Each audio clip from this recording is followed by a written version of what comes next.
At CD Projekt Red, we dedicate ourselves to telling immersive stories. Yet with every new project, we set out to make our games bigger, more complex, deeply engaging. Come on, V. Let's get you home. Cyberpunk 2077 marries exploration of a vast open world with kinetic combat, story-changing player choices, and robust character development, all to bring you into Welcome to the planet. Welcome to Earth2 Comicast, where superheroes exist and video game talk is the norm. I forget. As you can tell by the overlay, Happy New Year, everybody. We're going to be talking video games every once in a while. And so why don't we start with 2020's most highly anticipated game? We're going to do a full review, and at the end, we're going to discuss if it was a flop or success. To join me in doing this today, I have Roy, who you may know from our ranking show and our ranking shows. Welcome, Roy. Thanks for having me, Mo. Yeah, I'm so glad we could do this. This is something new. Also, Happy New Year. This is the first show that we're doing this year, so welcome. Let's do a quick little breakdown of Cyberpunk in its entirety before we actually go into the game. So it was announced almost 10 years ago? Yeah, 8 years ago. I think after they finished Witcher 2. Yes. Let me check real quick. Cyberpunk. No, that's fine. Yeah, I think this is the show we do that. We can do research while we're talking. Development. It was started in 2012. Yikes. So yeah, about 8 years ago. Let's not count 2021 because so about 8 years ago. And I'm guessing people were excited for it because we'd seen CD Projekt Red had done Witcher, and everyone kind of saw that and were like, you know what? If you do a game in the vein of this, but with what you're promising, hell yeah, I'm excited. And I think everyone was excited, and I'm gonna guess here. So while they're building the game out, right, they're doing this on PC, right? I think it was built. They built primarily, primarily on the PC, and that's really interesting because you want these things to play on the consoles, and I'm guessing you're building these games for current gen consoles at the time, PlayStation 4, Xbox One ish. Yeah. And so, and fast forward a couple years later, Microsoft and Sony announced, their next gen consoles. What do you think is going through the mind of CD Projekt Red when they see the announcement for the next gen? Well, console? I think the problem they probably faced is originally CD Projekt Red was like a PC development company. Yes. Like Witcher 3 launched on PC. Mm-hmm. And then they've slowly ported it to literally pretty soon you'll play it on your phone. Maybe not my old iPhone 11, but I'm sure the new iPhone X27s or whatever. right. Will play it. Right. Like the Switch has it, all kinds of stuff. So they've clearly added these studios, but I think the primary parts of the development were done on the PC. Exactly. And the legacy of that, and in many ways, I think they would have been better off if they had just released it on the PC and then later ported it over time to consoles, because PC gamers in general tend to be a bit more forgiving, I think. Yes, they are. The kind of problems, particularly because CD Projekt Red had built up so much goodwill from Witcher 3. From both skeptics like myself, I was very skeptical of CD Projekt Red going into Witcher 3. And I talked about this some in our ranking show. Yeah, when we did our video game ranking, yeah. And they earned a lot of goodwill from me. And I'm somebody who's kind of, I guess you could call one of the more left-wing critics of CD Projekt Red. And then they also earned a lot of credit with their right-wing critics because of their whole gamers and their whole approach to marketing the game being very focused on real gamers. Yes. So that was... Yeah, let's not get into that. Let's not get into that. But let's say they had goodwill across the spectrum going into this game. And if it just released on the PC, I think the backlash would have been, a little less. But the fact that they tried to go for a simultaneous release across literally everything but the Switch, right, is just I think just too much for them. Yes, right? yes. I think they bit off a bit more than they could chew. And yes, the next question what I was going to ask was the backlash earned. And look, I think it's a beautiful game. I think it's a beautiful game when it does play through without all the extras. I think it's amazing. But yes, outside of those things, I think it's a solid game. But so now let's get into the actual game. So you've played it all the way through. One time, yeah. With the emphasis on the one time. So you've played it all the way through one time. Is there a reason for that? Yeah, I mean, I didn't feel like I needed a secondary experience after the first time I beat it, or like it's weird because frequently with like games like Mass Effect, right? Mm-hmm. Like when I beat Mass Effect 3 or the original Mass Effect, which is similar in the sense it's a Western role playing game where you create your own character and play through the story, and there's multiple different ways it could come out. I mean, it's like, oh, I want to see if I date a different character or make a different choice, what will it be? Because I'm like so sucked into the world and really appreciated it. Right. Same with like Dragon Age Inquisition or even Witcher 3, which when I beat, I'm like, oh, like what happens if something else happens with Ciri? I want to see that. And I'll start replaying it. And then like over time, I might replay it again while I'm still feeling good and then come back to it over time. Cyberpunk 3, I was happy to put it away when I was done. Like I was like, I am done with this game. I've gotten everything out of it that I need. Because it's just, I think, fundamentally a mediocre experience. It doesn't at least for me, from my point of view, I felt like the only things left to do, let me put this, would be, I guess the only things left to do would be a bunch of I had experienced all of the things that were substantive about the game, and that making a different set of choices wouldn't really substantially change the game, and the way in which you could change the outcome felt a little unclear, particularly relationship with Johnny, right? Because we're fully spoiler. Yeah, we're going all. It's a full review, so go all the way in. Like the relationship with Johnny felt really weird and difficult to track, and my choices didn't really actually feel really substantive in that central relationship. So I feel like the game really did fail to make me feel like I had a lot of control over what my relationship with Johnny was. That is true. It did give me a lot of control of like my character's outcome. Like, I got the ending with Pan Am where you go off with the nomads and all that stuff. But like that was good. But then the whole like conclusion with Johnny felt really just, bleh. And so I felt like, well, I don't even know how I got to that relationship with him. So what choices could I make if I'm playing again that would lead to a different outcome where we're closer or we're enemies? I guess just like not doing shit would cause us to be enemies. But I also really don't like that actual decision that CD Projekt Red is really bad about this actually. Okay. Which is that like the best way to change the outcome of the game is to not do things. Right, to get like the bad Ciri ending in Witcher 3, you have to just not do quests rather than making choices in quests that cause branching storylines. And I really, really don't like that design choice because it's basically saying, no, don't do this piece of our content, and you get a different ending. Yes, and actually yes. So I do have a problem with that, but as you said, it's not new to Cyberpunk. It's a CD Projekt Red problem. So. Oh, by the way, let's just go ahead and let the listeners, viewers know what system you're playing on. Oh, PS4 Pro. Okay, so you're playing on a PS4 Pro. I am fortunate enough to play on the Xbox Series X, so there are a couple things we might that you might experience that I may not experience, but it still happens. And I was very shocked. I was playing my initial run through of the game because I was super excited to get it. It was about 45 gigs, 2 CDs, 45 gigs. Because wow, that one's it's still 2 CDs on the yes, it's still Blu-rays, right? So yeah, so it's 2 CDs, 45 gigs, about 46.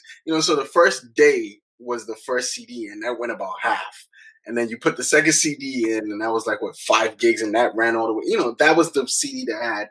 I don't know what was on that, but it went through in 15, 20 minutes, and then you put the first CD back in to complete the entire install. And I think it took 2 hours for me, 90 minutes to 2 hours to install the entire thing with the day one patch. Amazing. Okay, amazing because no, it could also be my internet being super slow. It could also be my internet, but no, like ever since I went next gen, I haven't had that problem like downloading or uploading games. And no, I haven't had that problem. It's weird.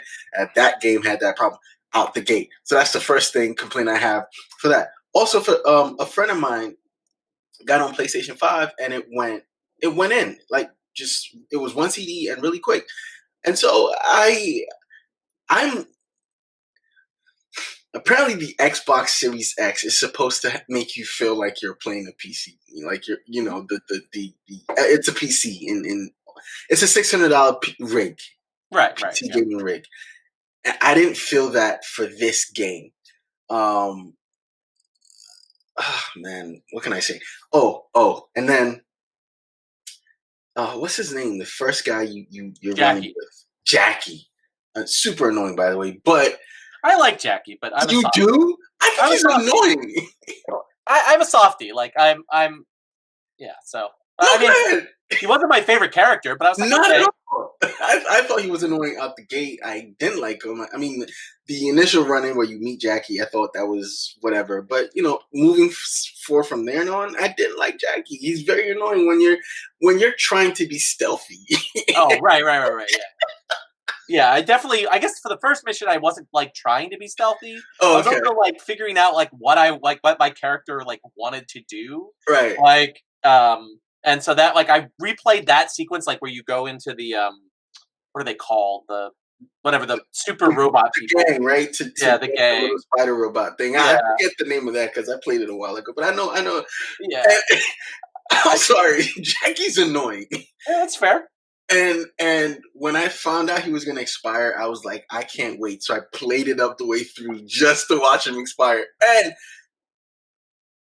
that's when it happened twice. It happened at that first mission with Jackie. I'm running around Jackie. It's a little dark, and I was like, whatever. I'm running around Jackie, and all I see are two guns floating. I'm like, wait a minute. This is the Xbox Series X. Are you kidding me? I'm not supposed to experience this. But it happened, and I thought it was funny. It didn't take me out the game. It didn't take me out the game for a little bit, but I thought it was funny. The next time it happened for me was, I think I was out the bar when I went to meet the lady who gave us the second mission with the trace backs, the flashbacks, or whatever they called them things. I forget. Oh, right. Yeah, so I went to meet her at the bar, and I come out the bar, and I get in my car, and someone is taking a piss, but he's inside my car. I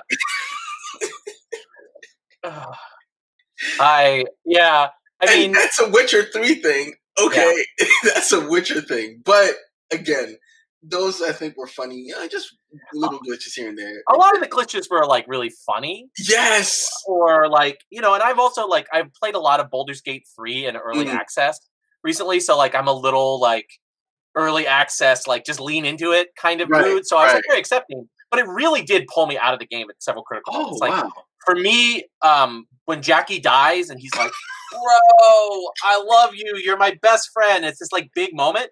The game had his like crashed the first time. Oh wow. And then the second time hit his hands were his guns. So he still had his guns and he was like and I was just like, oh my god! It then crashed in a emotional moment between Rogue and Johnny. Mm-hmm. It crashed at the sequence where the mission where you meet the guy who worked for the evil Japanese company. Yes, and they bust in to fuck you up. Pardon my French. And it crashed then, and it was just like there's like moments where it'd be like, okay. And then I had to reload. Thankfully, the autosaves were pretty good. Yes. And only once did my saves get corrupted to the point where like I had to like reload from something slightly further back. Right. But so it was just mostly annoying because on the PS4 Pro, like it takes a while for it to boot up. Boot it up, the screen comes up, then it loads, then there's the cutscene while it loads, and then you gotta get through that, and then it loads the regular game. So that was like more annoying, but it just became like part of my regular play experience. So I was like, okay, it's gonna crash at some point. So you're sitting there playing like, oh wow, it hasn't crashed yet. Yeah. Like, it will go a while without crashing, then it will crash again. I'm like, oh yeah, that's right. Of course, right. It's like, but okay. you see, so I can imagine where that takes you out the game, where you're like really immersed in it, and you're, like you're moving along through the mission. For another friend of mine, he played on PS5. He said when he was doing the side missions, and I think that is the worst part, where anything can happen, because in a game like this, you are encouraged to do. You want to explore the world. It's not just about playing through the game. You want to explore the world, and so anytime he actually returned it, but Wow. yeah, he sent it back to Best Buy. He said when he was playing the side missions, he it would crash, and at first because again the PS5 in the first couple of days, like first 10 days was like a thing where it would crash. You'd have to take it off rest mode, and so that would save your. Like, yeah, and so he took it off rest mode thinking it was the PS5, but then it wasn't. It was the actual game, and I could see how again that could be annoying. Here I am playing on the Xbox Series X, experiencing fewer issues, but still experiencing issues where yes, I had like out of all my gaming experience, mind you, I'm not all the way through, but I'm through enough to where I had a couple crashes and I was like, I don't feel like playing this anymore. So right now it's just sitting collecting dust. And that's not what I wanted. Yep, that's completely fair. I have to commend you for going all the way through it, because I put it down. I just said no. Like, I'm going to wait till they patch it and they fix it, or wait till it's ready for next gen, because apparently you have a free next gen upgrade. Because when you buy the game, it came out for the Xbox One, not a Series X, and so I'll just wait till the next gen upgrade to collect that and then experience it that way. But again, I'm not going to take anything away from the game being beautiful, and a lot of the story is not beautiful. I'll be honest with you. On the PlayStation 4 Pro, the scenery is really beautiful. Go ahead. The character models, like particularly Johnny, like Johnny looks really fucking ugly. Oh. Like you can tell they put a lot of work into it, but when you strip away that graphical power, he looks weird. Like, I really should have taken some screenshots or something and had them for the show, because he just doesn't look good. You know what? Please send me the screenshots. I'll have to boot it up again. It's currently like packed away, collecting dust. Collecting dust. I mean, I guess for me, like, I wanted to see the ending. Like, the game succeeded enough for me to get invested in sort of like seeing what happens at the end. I felt like where my V ended up was pretty satisfying as a storytelling experience. And I wanted to be able to like part of the reason why I played this game is I wanted to experience Cyberpunk with everybody else, right? Like, it was so talked about, and it is a kind of game that I generally like, although there's aspects of it that are games that I don't like. Like, I'm not a big GTA person, and I feel like a lot of the GTA mechanics were pretty bad actually in the game. Right. And so I got to the end. I'm also a person who tends to just beat the role-playing games that I play. If I'm going to make the effort, like if I get past that initial 4 hours where I'm invested enough, barring some life thing, I'm going to beat it. And, it came out at a time in which work was relatively slow for me. And so I was able to beat it. But I was very happy when it was over and I put in Trails of Cold Steel 4, which was, I was like, oh, just I am enjoying this experience from the beginning to the end, rather than high highs and very low lows. Yes. Which that's actually pretty too fair. Medium highs to low lows. Wow. Is how I would describe Cyberpunk. It looks good on my end. It looks good on my end again because I have the machine to run it. I think what was really when they were building it, they looked at current gen and said, "Hey, man, let's patch it for current gen, but then let's build it, again." And then you have the next gen announcements, and it's like, "Oh yeah, we're just gonna put all of our efforts into the next gen build, and whatever you guys get, you get happy with." Yeah, and I think we have to call them out on a couple things. And so, yes, on the current gens, or the current gen gamings, I guess previous gen now, right? Yeah, previous gen. Although not very few people. I mean, not all of us are blessed to have Xbox Series X and PS5. So right. So I mean, I would still call them current because we're not fully into. Again, like you said, everyone can experience the next gen the same until that. You can't just walk down to a Best Buy and buy a PlayStation 5. No, you cannot. Which again was a stupid decision on the rollout, but whatever. I don't understand the rollout for those consoles. did it. Luck out. I woke up one Saturday morning super early. I don't know why. And I went on BestBuy.com and it was sitting there and I was like, hey, whatever. And it took 2 weeks to get it because apparently I was supposed to get it like 2 hours later, but then I'm like, oh yeah, we're not gonna get it for you till Friday. And then Friday came, oh, we're running late. We might refund you your money. And I'm sitting there like, are you serious right now? And then it came right before Cyberpunk, and I was, super excited. But yeah, that the rollout for the next gen consoles trash, absolutely garbage. Absolutely. But again, I'm going to say blame the pandemic. But you have this game again, and everyone was excited to get immersed into because of where we are right now. And globally, the pandemic is really garbage. And this was something, and I believe a portion of the criticism goes into the fact that everyone wanted this as an escape for their current, situation. And it's like, you couldn't even do that or do that well. I am one like you not to be super harsh on devs, like Yeah. game developers. I they go through a lot, but it's like, Well, you had this wasn't like what game was it? Red Dead that they had that crunch. Was it Red Dead that they worked 7 days, close to 7 days a week? and same with Last of Us 2. In this Yeah. game, they had about 2 years of crunch Yes. on. And for me, I don't blame the developers. Mhm. I mean, there's sort of two levels of criticism. Right. I think that there are game design decisions that I will criticize about this game, and I'm happy to talk for hours about them. Those I will give the dev shit about, because those are creative decisions that they made. Right. Like, even if they were given infinite time, they would have. They're still fundamental design decisions Right. that I think were wrong as a gamer and as a person who appreciates Western role playing games. Then there's this all this extra stuff that you're talking about, like it Right. being sold as like the cure to your depression for the pandemic, Yes. the greatest Western role playing game of all time. Like, that this is going to revolutionize storytelling and video game art. Like, that's not even the lead designer or the person who does cinematics or the story encounter writer. That's not their fault. Like, that's the fault of the CD Projekt Red executives and the PR people.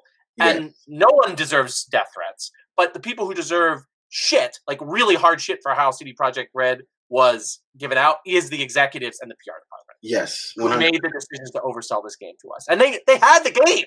Like, they could play it. The PR people in particular. The executives, maybe they've never played the game. They probably never played video games, so it doesn't matter to them. But no, you're right. They had the game in hand. And it was disappointing because this game should have come out. It should have come out early. April. It should have come out literally on my birthday, April 20. Yes. The Thursday, April 24th. It was yes. Then it got pushed back to September, and then it got pushed back to October, and then it got put. They were like, you know what? To give you the best experience. And honestly, sitting here today, super excited for this game to come out.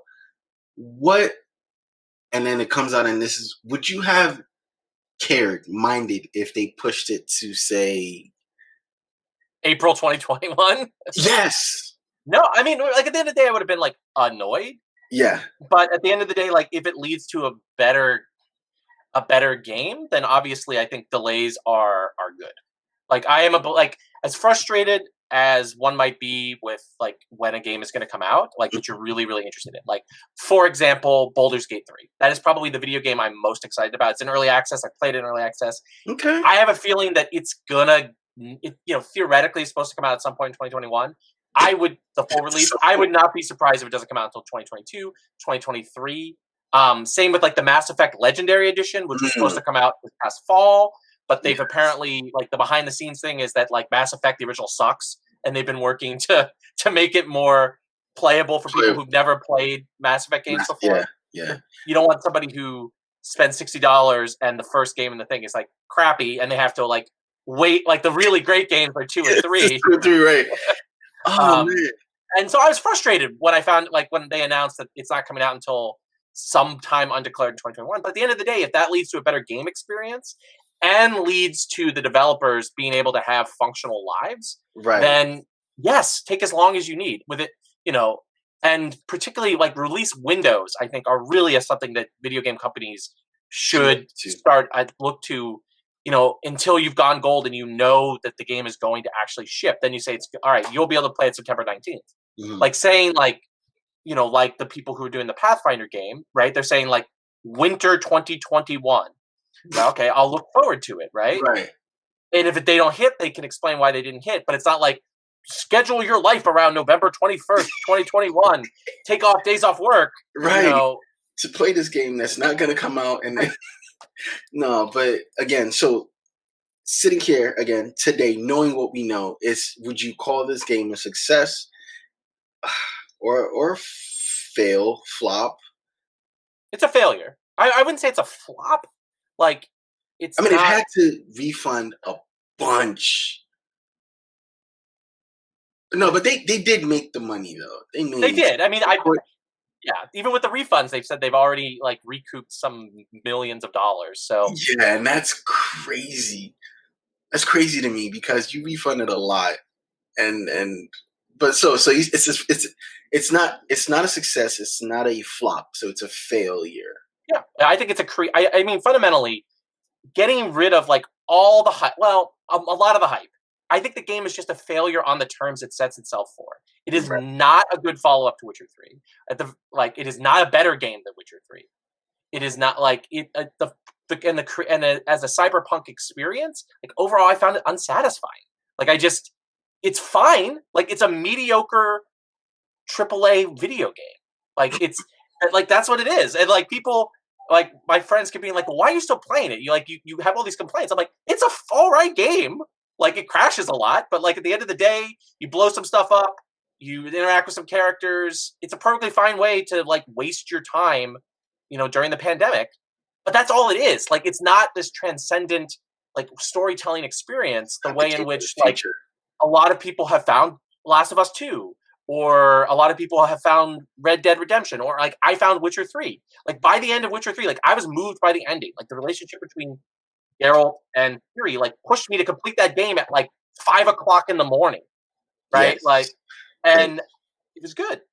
Because Red Dead Redemption, listen, I stayed up. It came out right around my birthday. The year it came out, it came out the day after my birthday. And like you, when I was getting closer to the end, it was late at night, and I stayed up, and I was like, this is too good. Like not even close to the end, like closer to Arthur's end. I had to. I was like, I have to see this part through.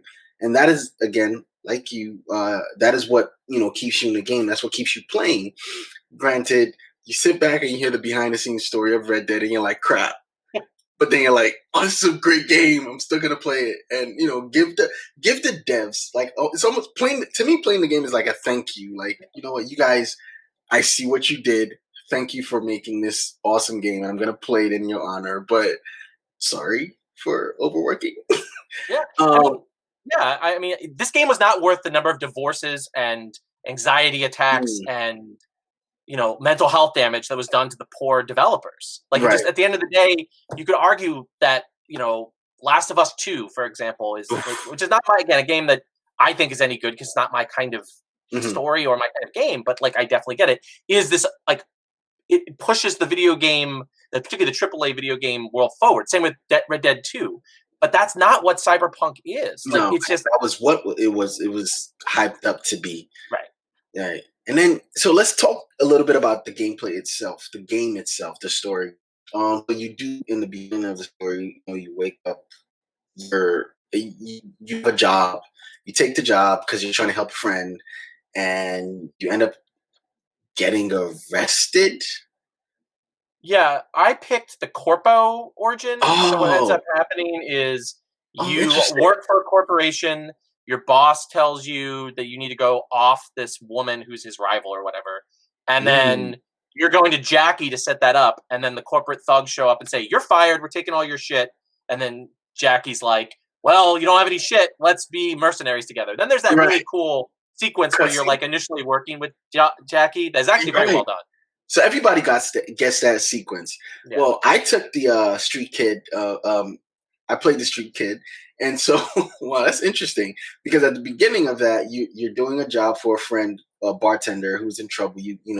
And you meet Jackie because he So the job is to steal a car, and so you get to the car, and Jackie tries to jack you from the car, like. It's pretty funny. And then the cops come. You guys are arrested, but they let you out because you guys are like street kid and connected and everything. And so you get that scene that you're talking about. Oh, huh. I like that. I do like that experience though. So there is. The beginning was good. Yes, the beginning of the game is good because like now I want to. You see, if the game, if I get to the end of the game like yourself, but if when the patch comes, the upgrade comes, and I do get into the game, I would want to play as every. That's the point, and that's the beauty of these games is that you get to choose your beginning. And granted, you're going to play almost the same story, but you get to choose your beginning, which affects your end and all of that. But I'm sorry, I didn't mean to cut you off, but you said something earlier about how you didn't feel like you controlled your destiny all the way to the end.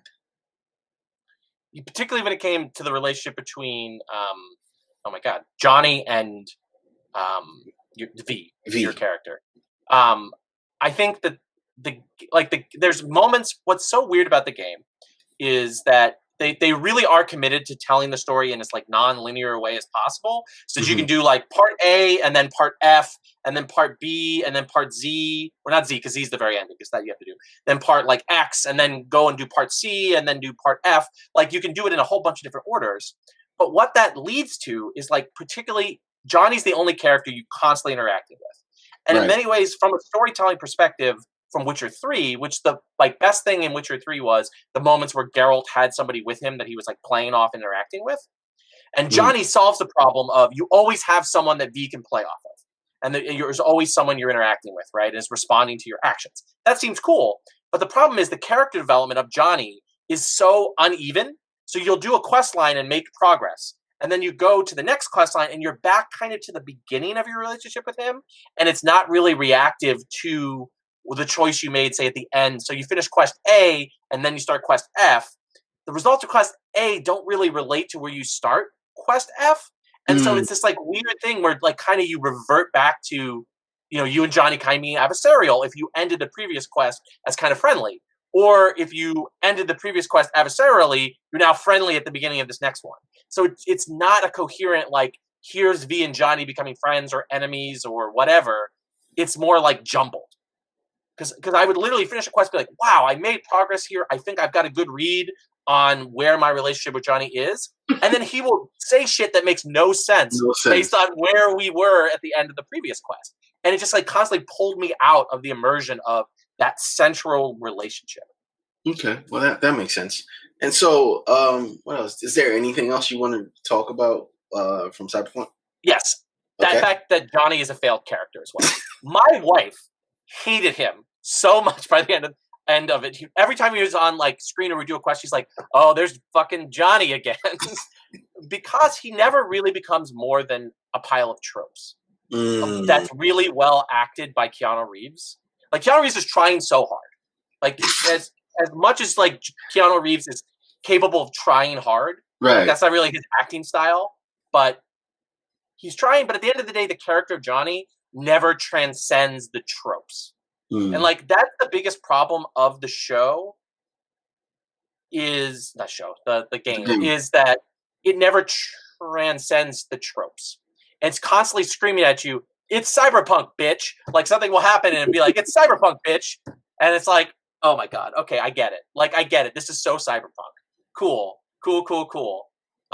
And that is really where I think it fails. Like, and is where a lot like my frustration from it as a storytelling experience. Because really, like at the end of the day, that's what I want from these kind of games is like a storytelling interactive experience. And that's where it fails. It never really becomes more than a sum of its parts. The central emotional relationships never cohere.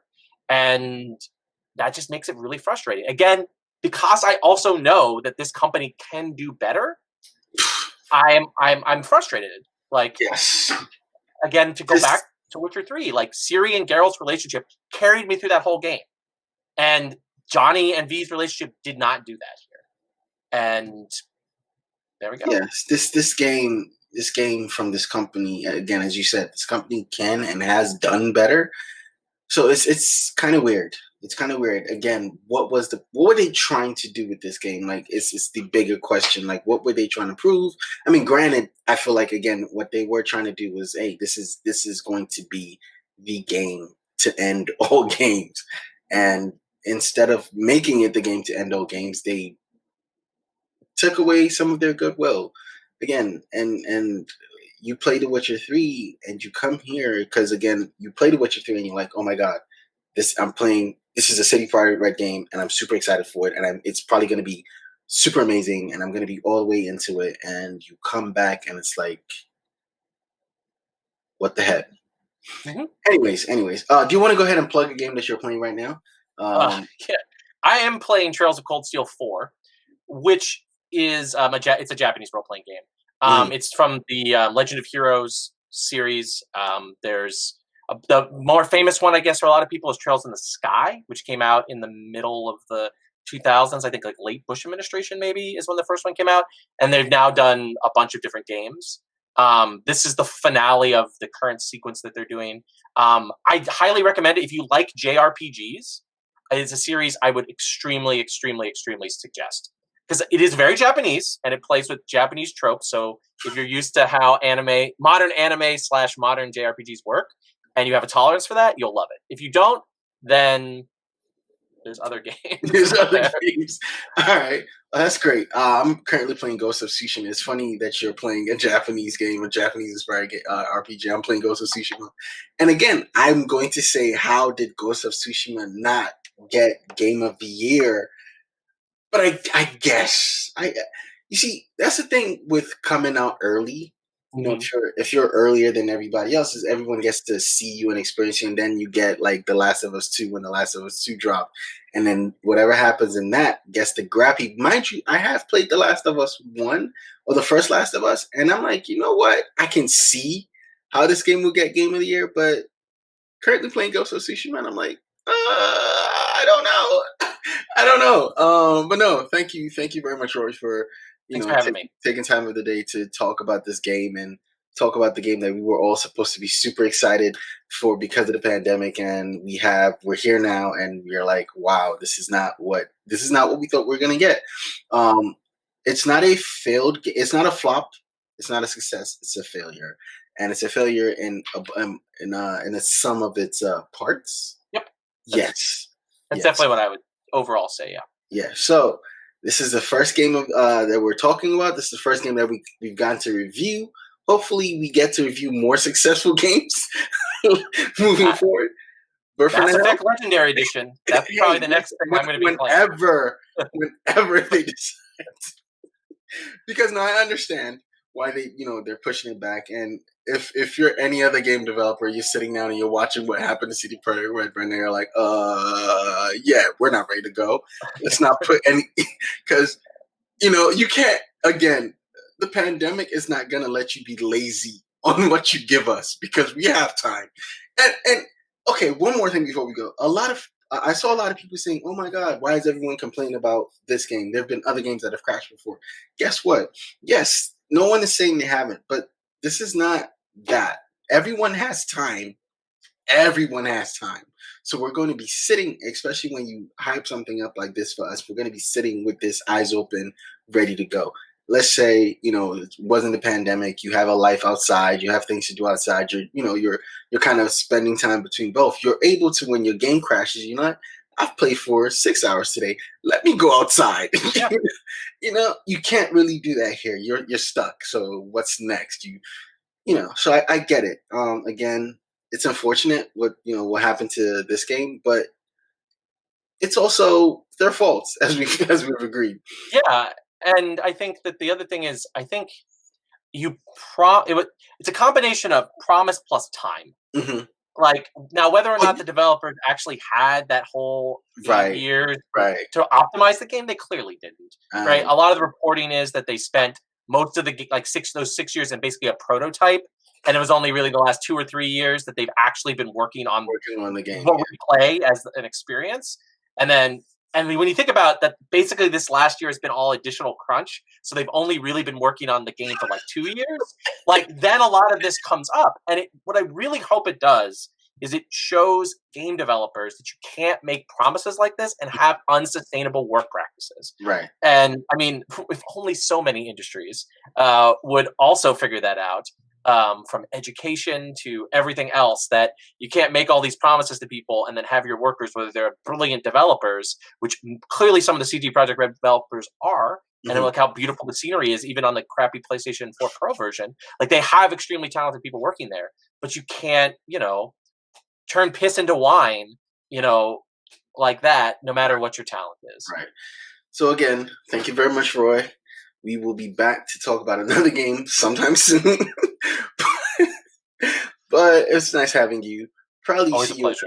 Probably see you another time for another ranking show, because we have to do the first ranking show of 2021. So till then,